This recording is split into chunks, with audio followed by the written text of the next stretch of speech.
स्वागत है दोस्तों आपके अपने YouTube channel nature art classes में। आज का जो हमारा वीडियो है साहित्य में कला भाग 5। जो साहित्य में कला भाग 5 के अंतर्गत आज हम लोग पढ़ेंगे नाट्यशास्त्र ग्रंथ। जो नाट्यशास्त्र ग्रंथ है यह भारतीय सौंदर्य दर्शन का एक प्राचीनतम ग्रंथ है जिसके लेखक भरत मुनि हैं। अब इन्हीं के बारे में जो है आज हम पूरा अध्ययन करेंगे। तो दोस्तों नाट्यशास्त्र जो ग्रंथ है उसके लेखक में हम आते हैं नाट्यशास्त्र ग्रंथ। इसके लेखक जो है भरत मुनि हैं और जो भरत मुनि हैं उन्होंने ही नाट्यशास्त्र नामक ग्रंथ की रचना की है। दोस्तों इनके समय के संदर्भ में बहुत सारे विद्वानों का आपस में बहुत मतभेद है, इसीलिए इनका समय जो है 400 ईसा पूर्व से लेके 100 ईसा पूर्व तक जो है इसी बीच में इनका कोई समय रहा होगा, इसलिए एग्जैक्ट कोई इनका समय नहीं है। कुछ किताब पढ़ेंगे तो जो है 100 ईस्वी में इनको मिलेगा, कुछ प्रथम शताब्दी ईसा पूर्व इनको लिखते हैं, कुछ तरह तरह के जो किताबें हैं या बहुत सारे विद्वान जो है आपस में मिलकर इस पे स्पष्ट किए हैं कि भरत मुनि का जो नाट्यशास्त्र है या भरत मुनि जो रहे हैं वह जो है इनके काल समय में बहुत सारा मतभेद दिखाई देता है। तो दोस्तों अब नाट्यशास्त्र जो ग्रंथ है इसके लेखक भरत मुनि हैं, इनके समय के संदर्भ में बहुत सारे मतभेद हैं। और जो यह नाट्यशास्त्र ग्रंथ है भारतीय सौंदर्य के जो भरत मुनि हैं भारतीय सौंदर्य के प्रथम दार्शनिक भरत मुनि को माना जाता है। दोस्तों जो भरत मुनि थे भारतीय सौंदर्य दर्शन में यह ऐसे प्रथम व्यक्ति थे जिन्होंने भारतीय सौंदर्य को सबसे पहले परिभाषित किया था। तो अर्थात जो भरत मुनि थे भारतीय सौंदर्य शास्त्र के प्रथम दार्शनिक ये माने जाते हैं। इसी के क्रम में नाट्यशास्त्र भारतीय सौंदर्य का प्राचीनतम ग्रंथ है। दोस्तों यह जो नाट्यशास्त्र है यह भारतीय सौंदर्य शास्त्र का सबसे प्राचीन ग्रंथ नाट्यशास्त्र को माना जाता है, जिसमें इन्होंने रस सिद्धांत का प्रतिपादन किया है। जो भरत मुनि हैं दोस्तों वो जो है नाट्यशास्त्र में ही अपने रस सिद्धांत का प्रतिपादन किए हैं, जिसकी संख्या इन्होंने 8 बताई है। दोस्तों प्रश्न यहाँ 2 टाइप के परीक्षाओं में आते हैं। एक पूछा जाता है भरत मुनि के अनुसार कुल रसों की संख्या कितनी है। तो भरत मुनि जो है 8 प्रकार के ही रसों को माने हैं। और दूसरा प्रश्न यहाँ पे एक आता है कि भारतीय जो सौंदर्य शास्त्र है उनके अनुसार कुल रसों की संख्या कितनी है।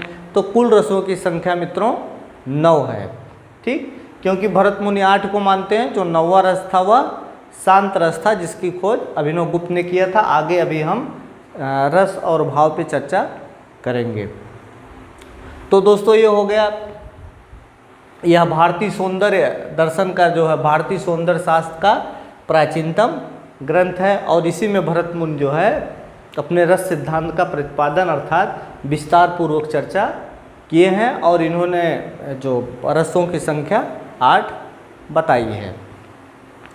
इसी के क्रम में नाट्यशास्त्र में रंगमंच और अभिनय के माध्यम से, बहुत इम्पॉर्टेंट लाइन है, नाट्यशास्त्र में रंगमंच और अभिनय के माध्यम से रस की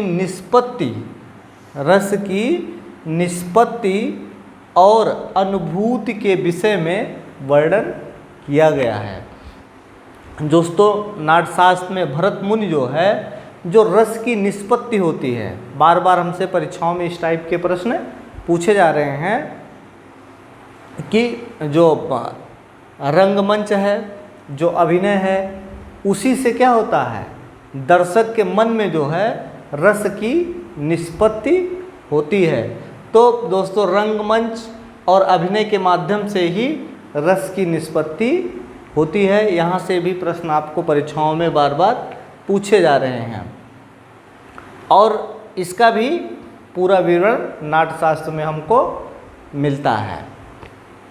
इसी के क्रम में दोस्तों हम आते हैं भरत मुनि के अनुसार 49 भावों की विवेचना की गई है। दोस्तों भरत मुनि जो हैं कुल भावों की संख्या उन्होंने 49 बताया है। रसों की संख्या 8 और कुल भावों की संख्या 49 उन्होंने बताई है, जिसमें 8 अस्थाई भाव, 33 संचारी भाव और 8 जो है सात्विक भाव। इसको सात्विक अनुभाव भी कहा जाता है। तो दोस्तों जो 8 अस्थाई भाव हैं इसको जोड़ के हम देख लेते हैं। तो इसको हम जोड़ेंगे तो टोटल जो संख्या आएगी वह 49 की ही आएगी। तो जो भरत मुनि थे वह कुल भावों की संख्या जो है उन्होंने 49 बताई है, जिसमें 8 अस्थाई भाव हैं। अस्थाई भाव वह भाव होते हैं जिसमें काव्य में लगातार जो है अस्थाई भाव जो होता है वह काव्य में लगातार विद्यमान रहता है। जो अस्थाई भाव हैं, जो काव्य चल रहे हैं, जो रंगमंच चल रहा है, उसमें पूर्ण रूप से यह अस्थाई भाव लगातार विद्यमान अर्थात उपस्थित रहते हैं। 33 जो है संचारी भाव हैं। संचारी भाव वह भाव होते हैं जो पानी के बुलबुले के समान उठते हैं और समाप्त हो जाते हैं, जैसे निद्रा, आलस्य, विषाद, दुख, आंसू। इस टाइप की जो चीज़ें होती हैं जो हमारे मन में आती हैं और चली जाती हैं, उसी को हम संचारी भाव करते हैं। अर्थात जो थोड़े समय के लिए, जैसे हमको आलस्य आया तो आलस्य थोड़े समय के लिए आता है। निद्रा का भी अपना एक निश्चित है, कभी कभी निद्रा आ जाती है, कभी हमको निद्रा नहीं आती है। और इसी तरीके से आलस्य, निद्रा, भाव, दुख, ग्लानि, शंका, इस टाइप की जो भाव हैं उसी को हम संचारी भाव के अंतर्गत रखते हैं। 8वां हमारा है सात्विक भाव। सात्विक भाव वह भाव होते हैं जो रस को व्यक्त करने वाले शारीरिक हाव भाव को प्रदर्शित करते हैं। अब जैसे हमारे मन में कोई दुख हुआ, ठीक, तो हमारी शरीर बिल्कुल शिथिल हो जाएगी। सामने वाला देखेगा तो उसको समझ में आ जाएगा कि यह कोई विषाद या दुख में है। या कभी कभी क्या होता है, हमको अचानक से डर लगने लगता है तो हमारी शरीर क्या होती है, कांपने लगती है। तो यह शारीरिक हाव भाव को प्रदर्शित करते हैं। जैसे इसमें स्तंभ हो गया, अश्रु हो गया, स्वाद हो गया, इस टाइप की जो है चीज़ें जो है सात्विक भाव या सात्विक अनुभाव के अंतर्गत हम इसको रखते हैं। दोस्तों हम कला यहाँ पढ़ रहे हैं, कला की दृष्टि से इसको समझते हैं। अगर हमको रस, भाव ये सब अगर बहुत विस्तार पूर्वक होगा तो ये बहुत बड़ा हो जाएगा, क्योंकि ये बहुत हिंदी का साहित्य का विषय हो जाएगा। इसलिए हमने इसको बहुत शार्ट में आप लोगों के लिए इसको यह चार्ट बनाया है कि आप आसानी से समझ जाएं। तो दोस्तों 8 अस्थाई भाव, 33 संचारी भाव और 8 सात्विक भाव या इसको अनुभाव भी हम कहते हैं, जिसकी संख्या 49 है। बार बार आपसे परीक्षाओं में पूछा गया है कि संचारी भाव कितने हैं, अस्थाई भाव कितने हैं, सात्विक भाव कितने हैं, या कुल भरत मुनि के अनुसार कुल भावों की संख्या कितनी है। तो यह दोस्तों रहा भाव। अब हम इसको भाव रस के अलावा जो है अब हम थोड़ा कला की तरफ बढ़ते हैं कि भरत मुनि कला के प्रति उनका क्या दृष्टिकोण रहा है। भरत मुनि या नाट्यशास्त्र के अनुसार जो है कला शब्द का सर्वप्रथम यथार्थवादी प्रयोग भरत मुनि ने ही किया है। अर्थात यथार्थ मतलब सच्चाई से होता है, मतलब सही अर्थों में, अर्थात सही अर्थों में अगर देखा जाए तो कला का जो है विवेचना सर्वप्रथम भरत मुनि ने अपने नाट्यशास्त्र में किया है। उसके पहले हम कहीं कला को आलेख्य नाम से जानते थे, कहीं शिल्प के नाम से जानते थे, या हम ऋग्वेद में जाएंगे तो वहाँ पे सिर्फ यथा कला यथा सफ इस तरीके की का एक श्लोक है जिसमें हमको सिर्फ कला शब्द का प्रयोग ही मिलता है। लेकिन जब भरत मुनि का नाट्यशास्त्र आता है तो वह पूरी तरीके से सही अर्थों में उसकी विवेचना करते हैं। तो उन्होंने एक श्लोक है नाट्यशास्त्र में, ना तज ज्ञान ना तज लिच्छप ना सा विद्या ना सा कला। भरत मुनि कहते हैं, इसका अर्थ है इस श्लोक का, ना तज ज्ञान मतलब ऐसा कोई ज्ञान नहीं, ऐसा कोई शिल्प नहीं, ऐसी कोई विद्या नहीं जो कला ना हो।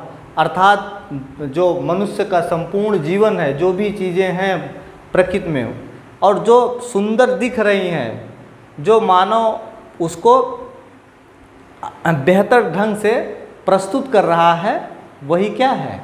कला है। इसीलिए कह रहे हैं कि ऐसा कोई ज्ञान नहीं, मतलब ऐसा कोई ज्ञान नहीं, ऐसा कोई शिल्प नहीं, ऐसी कोई विद्या नहीं जो कला ना हो।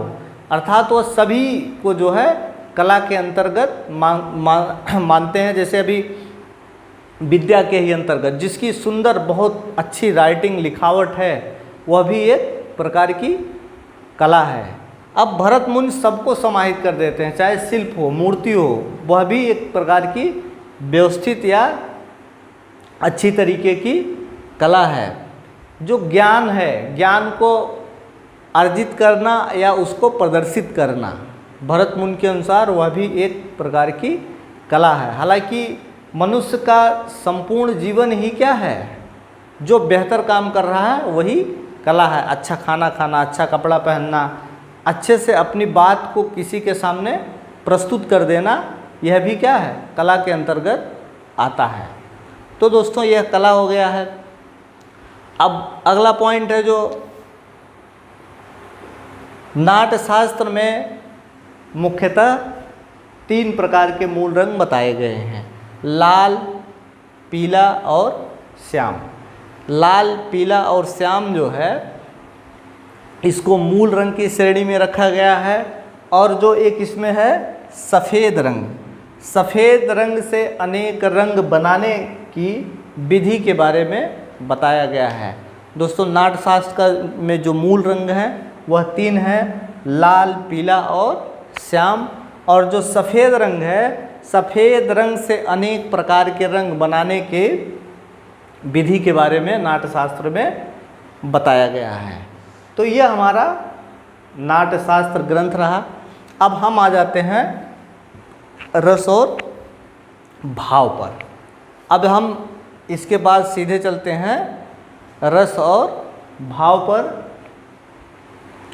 तो रस भाव में ऊपर देखिए रस है, इधर जो इसके भाव लिखे गए हैं। ठीक, तो पहला हमारा जो रस है श्रृंगार रस। श्रृंगार रस का जो भाव है वह रति है। दूसरा हमारा है हास्य रस। हास्य का जो भाव होता है हास्य है, अर्थात हंसना, हंसना। ठीक, तीसरा हमारा है करुण रस, शोक। करुण रस का जो भाव होता है वह शोक होता है। इसी के क्रम में जो चौथा है रौद्र रस। जो रौद्र रस का जो भाव है वह क्रोध है। जब व्यक्ति बहुत क्रोध में आ जाता है तो फिर वह क्रोधित दिखने लगता है। इसी के क्रम में वीर रस। जो वीर रस है उसका भाव उत्साह है। फिर छठा हमारा है अद्भुत रस। अद्भुत रस का अर्थ है आश्चर्य। आश्चर्य मतलब विस्मय, मतलब बहुत किसी चीज़ को देख के बहुत आश्चर्यचकित हो जाना। अगला हमारा है बीभत्स रस। बीभत्स रस का जो भाव है जिसको हम घृणा कहते हैं या जुगुप्सा कहते हैं। आठवां जो है वह भयानक रस। उसका जो भाव है वह भय से है। ये तो हमारे जो 8 रस हैं यह भरत मुनि के अनुसार हैं। लेकिन एक रस की और खोज हुई जिसके खोजकर्ता अभिनव गुप्त रहे, जिसे हम शांत रस के नाम से जानते हैं। 9वां जो हमारा रस है शांत रस, और इसका जो भाव है निर्वेद। ठीक। और इसके खोजकर्ता जो रहे हैं अभिनव गुप्त।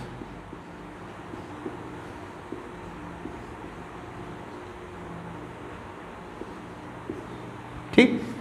तो ये हमारे भरत मुनि के अनुसार 8 जो 9वां रस शांत रस है, जिसका भाव निर्वेद है और जिसके रचनाकार जो है अभिनव गुप्त को माना जाता है। तो दोस्तों यह रहा हमारा नाट्यशास्त्र। फिर हम मिलते हैं आप लोगों से अगले वीडियो में। बहुत बहुत धन्यवाद।